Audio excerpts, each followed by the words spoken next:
저는 그날의 전화를 절대 잊을 수 없습니다. 한밤중에 울린 전화벨 소리에 잠에서 깼을 때만 해도 이렇게 큰 재앙이 닥쳤을 거라고는 상상도 못했죠. 로스앤젤레스 소방서에서 걸려온 전화였습니다. 부모님이 사시는 집에서 화재가 발생했다는 소식이었어요. 가슴이 철렁 내려앉았습니다. 소방관의 목소리가 귓가에서 메아리 치는 동안 저는 이미 차 키를 찾고 있었죠. 부모님께 전화를 걸었지만 받지 않으셨어요. 불안감이 온몸을 휘감았습니다. LA 시내에서 부모님 댁까지 평소엔 40분 거리인데 그날따라 길이 너무 멀게 느껴졌습니다. 운전하는 내내 최악의 상황만 떠올랐죠. 멀리서 보이는 붉은 하늘이 제 불안을 현실로 만들었어요. 소방차들의 사이렌 소리가 밤 공기를 가르며 울려 퍼졌습니다. 현장에 도착했을 때 저는 그저 멍하니 서 있을 수밖에 없었어요. 20년 동안 부모님이 가꾸어 오신 저택이 거대한 불길에 휩싸여 있었습니다. 소방관들이 전력을 다해 화재 진압을 하고 있었지만 불길은 쉽게 잡힐 기미가 보이지 않았죠. 다행히 부모님은 무사했습니다. 하지만 두 분의 표정에서 깊은 절망감이 느껴졌어요. 어머니는 담요를 둘러싼 채 멍하니 불타는 집을 바라보고 계셨고 아버지는 한숨만 깊이 내쉬셨죠. 40억 원이 넘는 가치가 있는 저택이었지만 그보다 더 큰 것을 잃으신 듯 했습니다. 더 가슴 아픈 것은 보험 보상이 어렵다는 사실이었어요. 최근 캘리포니아의 잦은 산불로 인해 보험사들이 까다로워진 상황에서 저희 집의 보험 계약이 갱신되지 않았다는 걸 뒤늦게 알게 됐습니다. 아버지는 보험 갱신 통지를 받지 못했다고 하셨죠. 어머니의 손을 잡았을 때 차가운 떨림이 전해져 왔어요. 20년간의 추억이 담긴 집이 하룻밤 사이에 사라져버린 현실이 믿기지 않았습니다. 어머니가 정성스레 가꾸던 장미정원, 아버지의 서재에 가득했던 책들, 제 어린 시절 사진들까지. 모든 게 제가 되어버렸죠. 그날 밤 부모님을 제 아파트로 모셨습니다. 임시 거처를 마련하는 동안이라도 함께 지내시길 바랐어요. 침대에 누워 천장을 바라보면서 문득 한 가지 생각이 떠올랐습니다. 제가 일하고 있는 한국지사로의 발령 제안을 받은 지 얼마 되지 않았죠. 부모님과 함께 한국으로 가는 건 어떨까 하는 생각이 들었어요. 하지만 부모님의 반응은 제 예상과 달랐습니다. 두 분 모두 망설이는 기색이 역력했죠. 20년 동안 일구어온 미국에서의 삶을 포기하는 게 쉽지 않으셨나 봅니다. 어머니는 잠시 생각에 잠기시더니 아직은 하시며 말끝을 흐리셨어요. 창 밖으로 보이는 LA의 밤하늘은 여전히 붉은 빛을 띠고 있었습니다. 마치 우리 가족의 불안한 미래를 비추는 것만 같았죠. 저는 이제 무엇을 해야 할지, 어떻게 부모님을 설득해야 할지 고민에 빠졌어요. 한 가지 확실한 건 이 시련을 우리 가족이 함께 이겨내야 한다는 것이었습니다. 화재 발생 이틀 후 저는 LA 소방서 관계자와 만났습니다. 관계자의 표정이 무거웠죠. 올해 들어 LA에서 발생한 화재 중 최악의 사고라는 설명이었어요. 복구 기간이 최소 1년 이상 걸릴 거라는 말에 가슴이 더욱 무거워졌습니다. 부모님과 제 아파트에서 지내는 동안 저는 매일 밤 한국행을 권유드렸어요. 처음에는 고개를 절레절레 젓기만 하시던 아버지도 점차 생각이 달라지는 눈치였습니다. 특히 보험사에서 최종적으로 보상이 불가하다는 통보를 받은 후였죠. 어머니는 매일 아침 창가에 서서 먼 하늘을 바라보셨어요. 언젠가 저에게 하신 말씀이 떠올랐습니다. 젊은 시절 한국에서 미국으로 오실 때 얼마나 설레고 두려웠는지. 이제 그 여정을 거꾸로 가야 한다는 게 아이러니했죠. 아버지는 매일 밤 노트북으로 한국 뉴스를 보기 시작하셨어요. 처음엔 그저 시간 때우기였는데 점점 진지해지셨습니다. 어느 날 저녁 아버지가 먼저 입을 여셨죠. 한국에 가면 어디서 살 수 있을까? 그 말씀에 저는 가슴이 뛰었어요. 회사에서도 저의 상황을 이해해 주었습니다. 오히려 한국 지사 발령을 서두르자는 제안을 해주셨죠. 부장님은 제 눈을 바라보며 말씀하셨어요. 가족이 함께 있어야 할 때야. 한국에서도 네 실력을 충분히 인정받을 수 있을 거야. 결정적인 순간은 동생의 전화였습니다. 시드니에서 사업을 하고 있는 동생은 단호했어요. 언니, 부모님을 설득해. 지금이 바로 그때야. 동생의 말이 제게 용기를 주었죠. 저는 다시 한번 부모님께 한국행을 진지하게 권유했습니다. 마침내 부모님이 결심을 하셨어요. 어머니는 눈물을 글썽이시며 말씀하셨습니다. 그래, 가자. 우리도 이제 새로운 시작을 해보자. 아버지는 말없이 어머니의 어깨를 감싸 안으셨죠. 그 모습에서 믿음과 사랑이 느껴졌어요. 짐을 꾸리는 일은 생각보다 간단했습니다. 화재로 거의 모든 것을 잃었으니까요. 캐리어 2개에 남은 옷가지와 서류들을 담았어요. 20년의 세월이 고작 캐리어 2개로 정리된다는 게 믿기지 않았습니다. 출국 전날 저희는 마지막으로 화재 현장을 찾았어요. 까맣게 타버린 집터에서 어머니가 장미 한 송이를 발견하셨습니다. 기적처럼 살아남은 장미였죠. 어머니는 그 장미를 조심스레 만지시며 미소 지으셨어요. 이제 한국에서 새로운 정원을 가꿔볼까? 공항으로 가는 차 안에서 아버지가 오랜만에 농담을 하셨습니다. 우리 딸 덕분에 이렇게 인생 2막을 시작하게 됐네. 저는 백미러로 부모님의 표정을 살폈어요. 불안함 속에서도 기대감이 묻어나는 듯 했습니다. 비행기 탑승을 기다리며 저는 문득 이 모든 것이 운명이었나 싶었어요. 끔찍한 화재가 오히려 우리 가족에게 새로운 길을 열어준 것일지도 모릅니다. LA의 하늘은 이제 더 이상 붉지 않았죠. 맑고 푸른 하늘이 우리의 새로운 시작을 축복해주는 것 같았어요. 인천공항에 도착했을 때는 이미 저녁이었습니다. 긴 비행시간에 부모님의 얼굴에는 피곤함이 가득했어요. 저는 서둘러 숙소로 향했죠. 회사에서 미리 예약해둔 호텔은 강남 한복판에 있었습니다. 체크인을 마치고 짐을 풀던 중 어머니의 배고프다는 말씀에 근처 한식당을 찾았어요. 20년 만에 한국에 오신 부모님을 위해 정성스러운 한정식을 주문했습니다. LA에서 $80는 좋게 나갈 만한 품격의 식사였죠. 계산서를 받아든 아버지의 눈이 휘둥그레졌어요. 세 사람 식사값이 고작 9만 원이었거든요. 아버지는 계산서를 몇 번이나 확인하셨습니다. 이게 말이 되나? LA에서의 물가에 익숙하셨던 부모님은 한국의 합리적인 가격에 놀라실 수밖에 없었죠. 식사를 마치고 나오니 하늘이 완전히 어두워져 있었어요. 문득 한강이 생각났습니다. 부모님, 한강 야경 보러 가실래요? 지친 기색이셨지만 두 분 다 고개를 끄덕이셨죠. 택시를 타고 반포한강공원으로 향했습니다. 한강변 벤치에 앉아 야경을 바라보며 어머니가 추억을 꺼내셨어요. 이맘때쯤이었나? 내 아버지가 처음 프로포즈 하신 게. 아버지는 쑥스러운 듯 웃으셨습니다. 그땐 저기 노들섬 쪽에 작은 포장마차가 있었지. LA에서는 미처 못 들었던 부모님의 러브스토리였죠. 밤바람이 쌀쌀해질 무렵 근처 편의점에 들렀어요. 어머니가 라면이 드시고 싶다고 하셨거든요. 편의점 구석에 있는 자동 라면 조리기를 보고 부모님은 또 한 번 놀라셨습니다. 세상에 이런 것도 있다니. 따뜻한 라면 한 그릇에 부모님의 표정이 밝아지셨죠. 편의점을 나서며 아버지가 말씀하셨어요. 미국에선 이런 걸 상상도 못했는데. 24시간 문을 여는 편의점, 깔끔한 공중화장실, 안전한 심야공원. 부모님은 달라진 한국의 모습에 감탄하셨습니다. 호텔로 돌아와 보니 자정이 넘어 있었어요. 시차 적응도 안 된 상태에서 무리를 하신 것 같아 걱정됐지만 부모님의 표정은 흡족해 보였습니다. 어머니는 침대에 누우시자마자 내일은 어디 가볼까? 하고 물으셨죠. 창밖으로 보이는 서울의 야경이 마치 별들처럼 반짝였어요. LA의 그 붉은 하늘은 이제 먼 기억 같았습니다.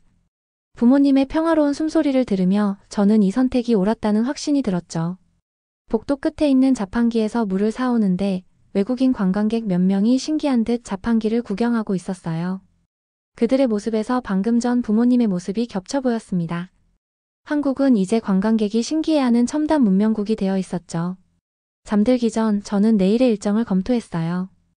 회사 출근에 앞서 부모님과 함께 집을 알아봐야 했습니다.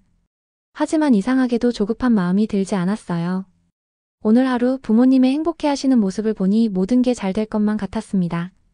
한국에 온 지 일주일째 되던 날 아침 저는 충격적인 뉴스를 접했습니다. LA 현지 뉴스를 확인하던 중이었어요. 저희가 살던 지역에 폭우가 쏟아져 대규모 홍수가 발생했다는 소식이었죠. 화재로 황폐해진 지역이라 더욱 큰 피해가 예상된다는 내용이었습니다. 아침 식사 자리에서 이 소식을 전하기가 망설여졌어요. 겨우 한국 생활에 적응하시려는 부모님께 또 다른 충격을 드리고 싶지 않았죠. 하지만 아버지는 이미 스마트폰으로 뉴스를 보고 계셨습니다. 어머니가 아버지의 표정 변화를 눈치채셨어요. 무슨 일이에요? 아버지는 한숨을 쉬시며 말씀하셨습니다. 우리 동네가 물에 잠겼대. 어머니는 잠시 말을 잃으셨죠. 그러다 갑자기 웃음을 지으셨어요. 다행이네요. 우리가 여기 와 있어서. 부모님의 반응이 의외였습니다. 아버지도 고개를 끄덕이시며 말씀하셨어요. 그러게. 하필 우리가 떠나온 직후에 이런 일이 생기다니. 저는 부모님의 담담한 반응에 놀랐죠. LA에서의 마지막 흔적마저 사라졌다는 소식인데도 두 분은 오히려 후련해 보이셨습니다. 그날 저녁 저는 회사 일을 일찍 마치고 부모님과 함께 시간을 보내기로 했어요. 한강공원에서 치맥을 즐기며 이야기를 나눴습니다. 어머니는 LA 소식을 들은 후 처음으로 속마음을 털어놓으셨죠. 사실 처음엔 한국에 오는 게 두려웠어. 하지만 지금은 이게 우리한테 새로운 기회인 것 같아. 아버지도 덧붙이셨어요. 여기 오니까 오히려 마음이 편하네. LA에선 매일 화재나 홍수 걱정했잖아. 저는 부모님의 말씀에서 안도감을 느꼈습니다. 한국행 결정이 옳았다는 확신이 들었죠. 치맥을 즐기던 중 옆 테이블에서 누군가 저기 봐, 저 멋진 분수쇼 하고 외치는 소리가 들렸어요. 반포대교의 달빛 무지개 분수가 시작된 거였죠. 부모님과 저는 잠시 말을 멈추고 그 광경을 바라봤습니다. 물보라가 달빛에 반짝이는 모습을 보며 어머니가 말씀하셨어요. 이렇게 아름다운 걸 매일 볼 수 있다니 얼마나 좋아. 그 말씀에 아버지도 동의하셨습니다. LA에선 이런 여유를 누릴 생각도 못했지. 집으로 돌아가는 길에 편의점에 들러 아이스크림을 샀어요. 늦은 시간인데도 거리는 여전히 밝고 안전했죠. 어머니는 골목길을 걸으며 말씀하셨습니다. 여기선 밤에도 마음 놓고 걸을 수 있어서 좋아. 그날 밤 저는 문득 깨달았어요. 재난은 우리 가족에게 큰 상처를 남겼지만 동시에 새로운 시작을 위한 용기도 주었다는 걸요. LA의 홍수 소식은 오히려 우리의 결단이 옳았음을 확인시켜 주었습니다. 잠들기 전 부모님은 내일 볼 집들의 목록을 검토하고 계셨어요. 두 분의 모습에서 더 이상 불안감은 찾아볼 수 없었죠. 이제는 진정한 새 출발을 준비하는 설렘만이 남아 있었습니다. 처음에는 아파트를 알아봤지만 부모님의 표정이 썩 밝지 않으셨어요. 어머니는 베란다를 보시더니 한숨을 쉬셨습니다. 뭔가 갑갑한 것 같아. LA에서 넓은 정원이 있는 집에서 사시다가 아파트는 적응하기 어려우실 것 같았죠. 중개사님께 상담을 받던 중 흥미로운 제안을 들었습니다. 요즘 한옥을 현대식으로 개조한 집들이 있어요. 마당도 있고 온돌도 있죠. 부모님의 눈이 반짝 빛났어요. 아버지가 관심을 보이시며 물으셨습니다. 그런 집이 있나요? 다음 날 본 집은 우리 모두의 마음을 사로잡았죠. 전통 한옥의 뼈대를 살리되 현대식으로 개조한 집이었어요. 마당에서 장독대도 놓을 수 있고 어머님이 좋아하시는 화초도 가꾸실 수 있어요. 중개사님의 말씀에 어머니의 표정이 환해지셨습니다. 현관문을 열자 따뜻한 기운이 느껴졌어요. 이게 바로 온돌이에요.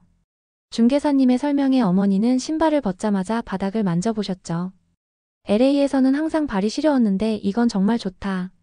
아버지도 고개를 끄덕이셨습니다. 전통적인 구조를 살리면서도 현대식 시설이 잘 어우러져 있었어요. 디지털 도어락, 시스템 에어컨, 현대식 주방까지. 아버지는 특히 마당이 있는 거실 구조에 감탄하셨습니다. 이런 게 진짜 한국집이지. 어머니는 부엌 한켠의 작은 다락을 보시고 미소 지으셨어요. 여기다 김치 담가 놓으면 되겠다. LA에서는 상상도 못했던 공간 활용법이었죠. 부모님의 눈빛에서 새로운 생활에 대한 기대감이 느껴졌습니다.